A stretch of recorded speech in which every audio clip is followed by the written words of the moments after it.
অনুসারী, কিন্তু আমি ইসলামের অনেক কিছুই পছন্দ করি। কিন্তু ইসলামের নিয়ম অনুসরণ করতে হলে আমাকে কি ইসলামে ধর্মান্তরিত হতে হবে, নাকি আমার ব্রাহ্মণ্যবাদের ধর্ম পালন করেই আমি ইসলামের বিভিন্ন নিয়ম অনুসরণ করতে পারবো?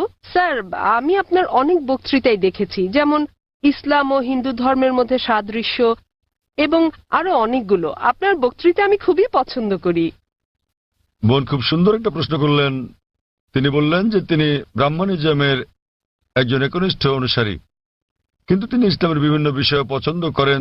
তার প্রশ্ন হচ্ছে যে তিনি কি ইসলামের এই সব বিষয় অনুসরণ করতে পারেন এবং একই সাথে তারা ব্রাহ্মণিজম চর্চা করতে পারেন। তিনি আমার অনেক লেকচার দেখেছেন এবং অনেকটা পছন্দ করেন। বোন, প্রথমে আপনাকে বলি যে ইসলাম বা মুসলমান হওয়া কোনো উপাধি নয়। ইসলাম আবিধানিকভাবে বোঝায় শান্তি, যা পাওয়া যায় নিজেকে আল্লাহর কাছে সমর্পণ করে। তাই যে কোনো মানুষ যদি সে তার ইচ্ছা অনিচ্ছাকে আল্লাহর কাছে সমর্পণ করে তাহলে সে একজন মুসলিম। শুধুমাত্র মোহাম্মদ, জাকির, আবদুল্লাহ, সুলতান, শাকির নাম হলে মুসলমান হওয়া যায় না, বা ফাতিমা, আয়েশা, এইসব নামগুলো আপনাকে মুসলিম বানাবে না। মুসলমান মানে যে তার ইচ্ছা অনিচ্ছাকে আল্লাহর কাছে সমর্পণ করে। তো প্রথমেই খুঁজে বের করতে হবে আপনাকে মহান আল্লাহর আদেশ কি। বোন বলেছেন যে তিনি ব্রাহ্মণিজমের একজন একনিষ্ঠ অনুসারী এবং তিনি ইসলামেরও বিভিন্ন বিষয় পছন্দ করেন। আর তিনি আমার অনেক বক্তৃতা দেখেছেন যার মধ্যে ইসলাম ও হিন্দুইজমের সাদৃশ্য আছে। যদি এটা দেখে থাকেন তাহলে উত্তর দেওয়াটা আমার জন্য সহজ হবে, আপনার পক্ষে বোঝাটাও সুবিধা হবে। আপনি যদি দেখে থাকেন আমার হিন্দুইজম ইসলামের সাদৃশ্য নিয়ে বক্তৃতা, যেটা আমি বোধহয় প্রথম শান্তি সম্মেলন চেন্নাইয়ে দিয়েছিলাম, ইসলাম ও হিন্দু ধর্মের মধ্যে সাদৃশ্য। বোন, আপনি যদি ভেবে দেখেন, এমনকি যদি হিন্দু ধর্মের বইগুলোও পড়ে থাকেন, হিন্দু ধর্মগ্রন্থগুলো বলে যে নিজের ইচ্ছাকে ঈশ্বরের কাছে সমর্পণ করবেন। কিন্তু আমি যেটা বললাম যে সময়ের সাথে সাথে পূর্বের সকল ধর্মগ্রন্থ আগের মতো অবিকৃত অবস্থায় নেই। সেগুলো বিকৃতি এসেছে, জালিয়াতি হয়েছে, দুর্নীতি ঘটেছে। বেশিরভাগ পণ্ডিতগণই এই ধর্মগুলোর বিষয়ে, হোক সেটা হিন্দুইজম অথবা হোক খ্রিস্টানিজম অথবা ইহুদি ধর্ম, তারা একমত যে তাদের ধর্মগ্রন্থগুলো অবিকৃত রূপে সংরক্ষিত নেই। আর আপনি যদি আমার বক্তৃতা শুনে থাকেন, আমি শুরুতে যা বলেছিলাম, মহাভারত একটা গল্প যা অর্জুনের পিতামহ কর্তৃক বর্ণিত। এতে আছে ৮,০০০ শ্লোক। এরপর সময়ের সাথে সাথে পরিবর্তিত হতে হতে এতে চলে এলো ২৪,০০০ শ্লোক। এখন এর মধ্যে আছে ১,০০,০০০ বেশি শ্লোক। এটি কার কথা? মহাভারতের পণ্ডিতগণের। তো সময়ের সাথে সাথে সেগুলোতে হস্তক্ষেপ হয়েছে, তথ্য বিকৃতি ঘটেছে, কিন্তু তা সত্ত্বেও এরকম পরিবর্তনের পরও সবগুলো ধর্মগ্রন্থেই সর্বশক্তিমান ঈশ্বরের বাণী অবশিষ্ট রয়েছে। এবং আপনি যদি আমার বক্তৃতা শুনে থাকেন, সকল ধর্মের মূল কথা হচ্ছে সর্বশক্তিমান ঈশ্বর একজনই। তার কোনো মূর্তি নেই, তার কোনো ছবি নেই। সবগুলো ধর্মই বলে থাকে ঈশ্বর একজনই। আপনি হয়তো শুনেছেন আমার লেকচারে আমি বলেছিলাম বিভিন্ন জায়গায়, যেমন ছান্দোক্য উপনিষদে অধ্যায় নম্বর ৬ অনুচ্ছেদ নম্বর ২ শ্লোক ১, মহান ঈশ্বর এক, অদ্বিতীয়। এবং শ্বেতাবতার উপনিষদ অধ্যায় নম্বর ৪ শ্লোক নম্বর ১৯ এবং যজুর্বেদ অধ্যায় ৩২ শ্লোক ৩ বলা আছে, মহান ঈশ্বরের কোনো প্রতিমা নেই, তার কোনো ছবি নেই। প্রতিমা মানে হচ্ছে মূর্তি, ফটোগ্রাফ, রেখাচিত্র, ছবি, ভাস্কর্য, মূর্তি, পুতুল। তাই ঈশ্বরের কোনো প্রতিমূর্তি নেই, কোনো ফটোগ্রাফ নেই, কোনো রেখাচিত্র নেই, কোনো ছবি নেই, কোনো ভাস্কর্য নেই, কোনো মূর্তি নেই, কোনো পুতুল নেই। তাই সকল ধর্মগ্রন্থই জোর দেয় সর্বশক্তিমান ঈশ্বরের একত্বের উপর। আর হিন্দু ধর্মের ব্রহ্মসূত্রটি হচ্ছে एकम ब्रह्म द्योता नास्ते नैना नास्ते किंचन। भगवान एक ही है, दूसरा नहीं है, नहीं है, नहीं है, जरा भी नहीं है। ঈশ্বর একজনই, দ্বিতীয় কেউ নেই, কেউ নেই, কেউ নেই, কোথাও কেউ নেই।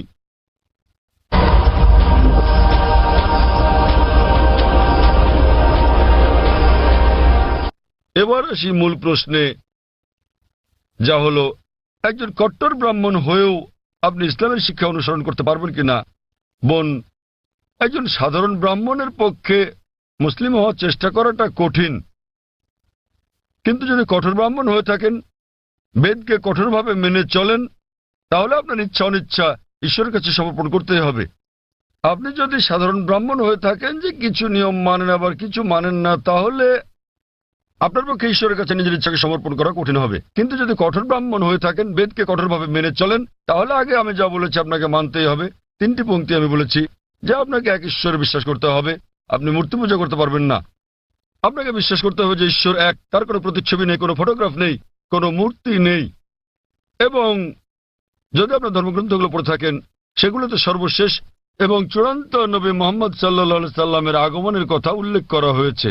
আর আপনি যদি আমার বক্তৃতা ইসলাম ও হিন্দু ধর্মের মধ্যে সাদৃশ্য আর হিন্দু ধর্মে মোহাম্মদ সাল্লাল্লাহু সাল্লাম এই দুটো দেখে থাকেন, আমি বিস্তারিত আলোচনা করেছি যে নবী মোহাম্মদ সাল্লাল্লাহু সাল্লামের কথা আপনাদের ধর্মগ্রন্থে আছে। তাই যদি আপনি খারাপ ব্রাহ্মণ হয়ে থাকেন, তাহলে আপনার এটা বিশ্বাস না করার কোনো সুযোগ নেই যে ঈশ্বর এক, তার কোনো চিত্র নেই, কোনো মূর্তি নেই।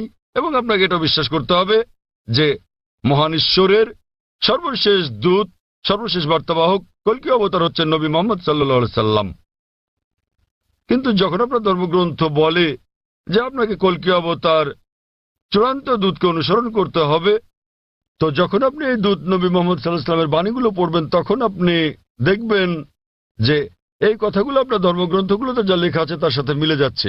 আবার একই সাথে দেখবেন এটা আপনার ধর্মগ্রন্থের অনেক কথার বিরুদ্ধে যাচ্ছে। তো এখন আমরা মনে করি যে কোরআন সর্বশক্তিমান আল্লাহর শেষ ও চূড়ান্ত নির্দেশনা, যা নাজিল করা হয়েছিল সর্বশেষ ও চূড়ান্ত নবী মুহাম্মদ সাল্লাল্লাহু আলাইহি সাল্লামের উপরে। এই কোরআন হলো ফোরকান, এটা হলো ন্যায় এবং অন্যায়ের পার্থক্যকারী। তাই কোরআনের সাথে যা যা মিলে যায়, সেটা যদি বাইবেলে উল্লেখ থাকে অথবা থাকে বেদে অথবা মহাভারতে অথবা রামায়ণে, নিশ্চিতভাবে আপনি ধরে নিতে পারেন যে তা হয়েছে সর্বশক্তিমান ঈশ্বরের ইচ্ছা ও আদেশ অনুসারেই।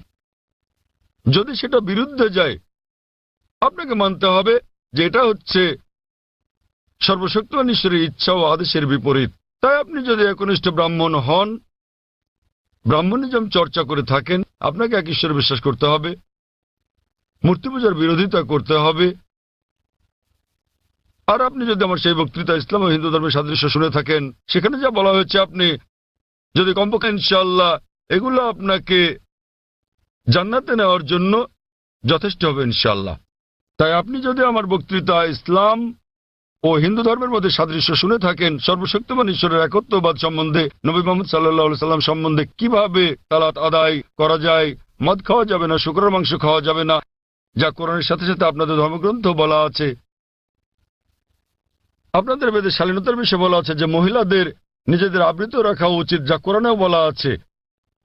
তাই আমার সেই বক্তৃতায় যা যা আমি বলেছি, আরো অনেক বিষয় আছে, কিন্তু আপনি যদি শুধু এই বিষয়গুলো ভালোভাবে অনুসরণ করেন বোন, ইনশাল্লাহ ইনশাল্লাহ এগুলো আপনাকে এই পরীক্ষায় পাশ করিয়ে দেওয়ার জন্য যথেষ্ট। আপনি চাইলে আরো অনেক কিছু অনুসরণ করতে পারেন, কিন্তু কমপক্ষে এই বিষয়গুলো, এই প্রধান বিষয়গুলো যা আমি উল্লেখ করেছি, কিন্তু আপনার ধর্মগ্রন্থে যা বিতর্কিত, আপনার তা অনুসরণ করা উচিত নয়। কারণ আপনাদের পণ্ডিতগণই বলেন যে এটা সময়ের আবর্তনে পরিবর্তিত হয়ে গেছে। আমাদের বুঝতে হবে যে এই বিষয়গুলো হচ্ছে তথ্য বিকৃতি, হস্তক্ষেপিত, সত্যের অতিরঞ্জন। তাই মিলগুলো শুধু অনুসরণ করেন, ইনশাল্লাহ ইনশাল্লাহ আপনি একজন ভালো ব্রাহ্মণ হতে পারবেন। আপনি নিজ ধর্মগ্রন্থের অনুশাসন মেনে চলেন, যা ফুরকান এবং কোরআনের সাথে মিলে যায়, এবং ইনশাল্লাহ একজন নিয়মনিষ্ঠ মুসলমানও হতে পারেন। তো আশা করি ইনশাল্লাহ যে সর্বশক্তিমান আল্লাহ আপনাকে হিদায়াত দান করুন। বোন, আপনি কি বিশ্বাস করেন ইসলাম ও হিন্দু ধর্মের সাদৃশ্য নিয়ে আমি আলোচনায় যে কথাগুলো বলেছিলাম? হ্যাঁ স্যার, পুরোপুরি। বোন, আমার লেকচারের কথাগুলোর সঙ্গে আপনি একমত? জি স্যার। আপনি কি নিয়মগুলো মানতে রাজি আছেন? হ্যাঁ হ্যাঁ, রাজি আছি। তাহলে আপনি যেহেতু এগুলো মানতে রাজি আছেন, আমি যা বলেছি, সুতরাং আপনি প্রকৃতই নিজের ইচ্ছা অনিচ্ছাকে আল্লাহর কাছে সমর্পণ করলেন। আরবিতে আপনি বলতে পারেন মুসলমান, বাংলায় বলতে পারেন আল্লাহর কাছে নিজের ইচ্ছাকে সমর্পণকারী। তো যদি একমত হন যে ধর্মগ্রন্থগুলোতে বলা আছে এক ঈশ্বরের উপাসনা করতে হবে, তিনি ছাড়া আর উপাস্য নেই, মূর্তি পূজা করা অন্যায়, আপনি যদি সর্বশেষ ও চূড়ান্ত নবী কল্কি অবতার মুহাম্মদ সাল্লাল্লাহু আলাইহি সাল্লাম এবং তার শিক্ষার উপর বিশ্বাস রাখেন, তাহলে আমার মতে, আমি যদি আরবিতে বলি, আমাকে বলতে হবে যে আপনি ইসলাম ধর্ম পালন করছেন এবং আপনি একজন মুসলিম। বোন, আপনি কি একমত আছেন? জি স্যার, একমত। তাহলে আপনি কি জনসমক্ষে বলতে পারবেন যে আরবি নিয়মে আপনি একজন মুসলিম? বোন, আপনি কি আরবি নিয়মে ঘোষণা দিতে পারবেন এটা? যেহেতু আপনি মেনে নিয়েছেন একজন ঈশ্বর, এবং নবী মোহাম্মদ সাল্লাল্লাহু আলাইহি সাল্লাম সর্বশেষ ও চূড়ান্ত নবী। তো আপনি কি ঘোষণা দিতে পারবেন যে আপনি একজন মুসলিম? আমি বলছি না যে আমি একজন মুসলিম, যদিও আপনি যা বলেছেন আমি তার সাথে একমত। এখন আপনি যদি মেনে নেন যে ঈশ্বর একজন এবং তার হ্যাঁ। কোনো মূর্তি বা ছবি নেই এবং একমাত্র তারই উপাসনা করতে হবে, আর আপনি যদি মেনে নেন যে নবী মোহাম্মদ সাল্লাল্লাহু আলাইহি সাল্লাম আল্লাহ প্রেরিত দূত, এই দুটোই যথেষ্ট আপনাকে ইসলাম ধর্মের জগতে নিয়ে আসার জন্য। আপনি পাশ করেছেন। অন্যান্য বিষয়গুলো পরে আসবে। তো আপনি যদি মানেন ঈশ্বর এক, তার কোনো প্রতিচ্ছবি নেই, আপনি যদি মূর্তি পূজা করতে অস্বীকার করেন এবং আপনি মানেন যে নবী মোহাম্মদ সাল্লাল্লাহু আলাইহি সাল্লাম শেষ ও চূড়ান্ত নবী, তাহলে আপনি এই জগতে প্রবেশ করতে পারবেন ইনশাআল্লাহ, অথবা সঠিকভাবে বলতে গেলে এই জীবন দর্শনে। এবং ইনশাআল্লাহ এভাবে চর্চা চালিয়ে গেলে আপনি কি এই জীবনধারায় আসতে চান বোন? ঈশ্বর চাইলে হ্যাঁ, এই তো ইনশাআল্লাহ, মাশাআল্লাহ। তো বোন, আমি আবারও আপনাকে জিজ্ঞেস করতে চাই আনুষ্ঠানিকভাবে, বোন, আপনি কি বিশ্বাস করেন যে এক ঈশ্বর? হ্যাঁ করি। বিশ্বাস করেন যে সর্বশক্তিমান ঈশ্বর ছাড়া আর কারো উপাসনা করা উচিত নয়? হ্যাঁ হ্যাঁ। আপনি কি একমত যে মূর্তি পূজা ঠিক নয়? পুরোপুরি না হলেও কিছুটা একমত। না, দেখলেন তো, পুরোপুরি না কিছুটা, এটাই বলতে পারছেন না। আপনি এটা বলতে পারেন না যে কেকটা খেতে চাই, পেতে চাই। মূর্তি পূজা করা সঠিক নয়, নতুবা সঠিক। এর মানে ঈশ্বরের কাছে প্রার্থনার জন্য আপনার মূর্তি পূজার সাহায্য নিতে হবে না, কোনো মূর্তি পূজা করতে হবে না। আপনি কি মানেন যে ঈশ্বরের কোনো প্রতিরূপ নেই? হ্যাঁ। আচ্ছা, আপনি মানেন, এর মানে আপনি বলছেন ঈশ্বরের কোনো প্রতিমূর্তি নেই? হ্যাঁ। ঠিক আছে। আপনি কি মানেন যে নবী মোহাম্মদ সাল্লাল্লাহু আলাইহি সাল্লাম সর্বশেষ চূড়ান্ত নবী? আমি আসলে এইটুকু পর্যন্ত ভালো করে জানি না, কিন্তু অন্যগুলো আপনি যা বলেছেন আমি মানছি, কিন্তু আমি আসলেই সর্বশেষ বিষয়গুলো জানি না। আপনি কি মানেন যে তিনি আল্লাহ প্রেরিত দূত? হ্যাঁ মানি। আপনি মানেন তিনি আল্লাহর দূত? হ্যাঁ। চমৎকার, চর্চাটাই আসল। একজন নির্ভেজাল মুসলিম হওয়া সহজ কথা নয়, আমরাও চেষ্টা করছি। তো বোন, আমি যদি বলি আপনি কি আমার সাথে কালিমায়ে শাহাদা পাঠ করবেন?